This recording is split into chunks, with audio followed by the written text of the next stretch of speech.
This LoreHound.com video is brought to you by... Number 1, read the line.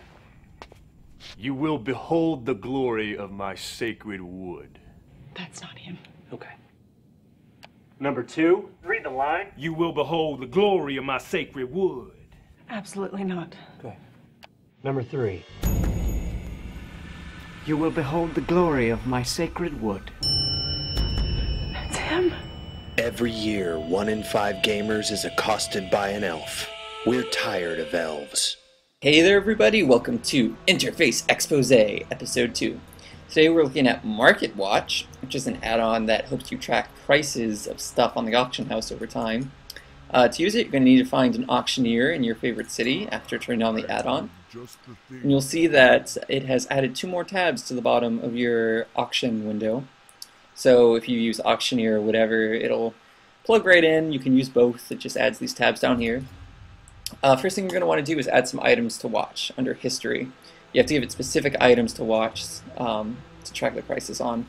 So you can see I've got a bunch over here that I watch. If you want to add something, you can just go ahead, type in the name. It finds the item ID for you. If you know it yourself, you can leave it in there. And you just click add.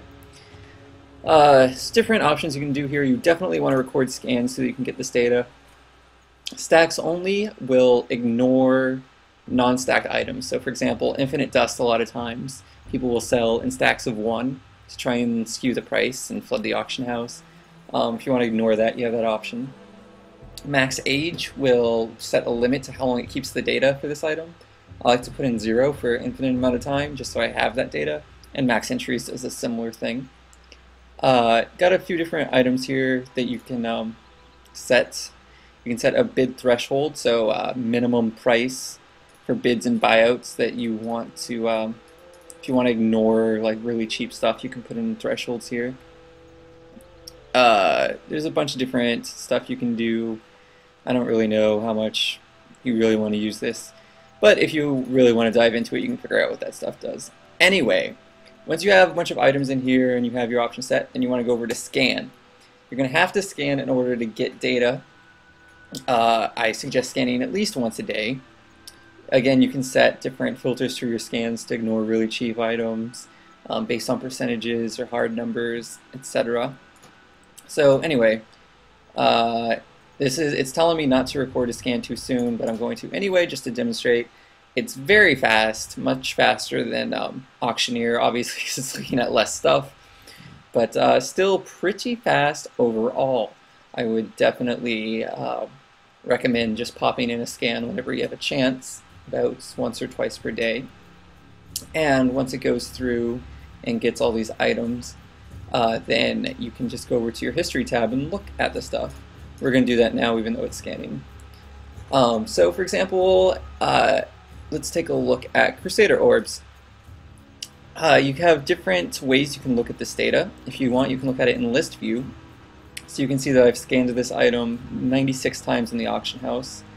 So this is what Crusader Orbs cost on Friday, November 13th, 2009, which was, I believe, before patch 3.3. And then we can look at today where they're only 150 gold. So if you want this historical data, it's a great way to do some research. Additionally, there is the graph view. So you have all these different checkboxes that you can use to display different things. You can get the low, the average, and the high prices. So low will display the lowest, the cheapest items for that scan for that day. So as you can see, you got time here, money here. So low actual in December was about, I don't know, 300 gold. So you can show that. These different options here, SMA stands for Simple Moving Average, which basically does an average of the prices in the recent past. I guess if you're not a statistician, you don't really need to know the details of this. The Exponential Moving Average will weight things that happened recently very highly for calculating the price, and Trend will do a regression on it. So let's see if we can find something with like a good spike in it somewhere. Oh, I think Serenite had a little issue. Serenite. Yeah, look at this Serenite stuff. It's pretty crazy. I haven't been scanning too much recently, so it's kind of flat. But still, you see this huge spike here? This spike, this is for the average simple moving average. So the average price is simple moving average.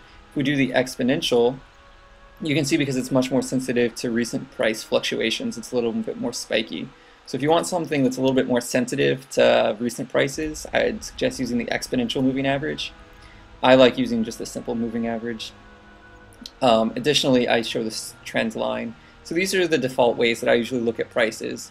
So I can see, for example, oh, for some reason since March, Serenite has been selling much higher. Like, that's very strange. And then, you know, obvious stuff like, oh, Crusader orbs have been selling much lower. So you can sort of get this sort of visual data, make some predictions on what will happen, and just analyze the auction house. It's very good times. This might be a little bit confusing to some people, but once you get used to it, you basically, I like seeing a low because that's what you buy at. Normally you buy the cheapest thing on the auction house if you need mats. So I like to show the actual low price and then the average. Again, you can show different time periods here. So I've been scanning here since about November-ish. You can just look at the last week. Again, I've been scanning very much, or playing WoW for that matter, so these graphs are very flat, but they are there if you are interested in looking at them. That's about it. It's a great add-on. It doesn't really do that much. I mean, you got a few different options, but it's pretty straightforward and definitely meant to be used in conjunction with other auction add-ons like Auctioneer or Quick Auctions. There is something in here that I've never used just because I've used Quick Auctions and everything for selling, where if you go into an individual item after you've scanned, so this is immediately after you've scanned, you can see data such as how far below the market price it is, how many auctions there are, etc. So if you just want that info at a glance, that's one way to do it. I kind of prefer using Quick Auctions for this sort of thing. Ooh, huge citrine are way up in price from my data. And then you can do things like, if you have them, you can make them, if you have the trade skill, sell stack, sell one. So there's a lot of different options for that in there, but honestly, I'd suggest using something like Quick Auctions 3 or Auctioneer if you want to post items. This is mainly just for the pretty graphs. So I think that's going to do us for Interface Expose. If you want to get this add-on, check out the description or the post, depending if you're watching this on YouTube or wherever. If you head over to lorehound.com, find this episode. We'll have all the information on there, as well as some example graphs if you want to see some different little data things that I've collected over time. So I think that's going to do us for today. I will see you guys next time on Interface Expose for lorehound.com.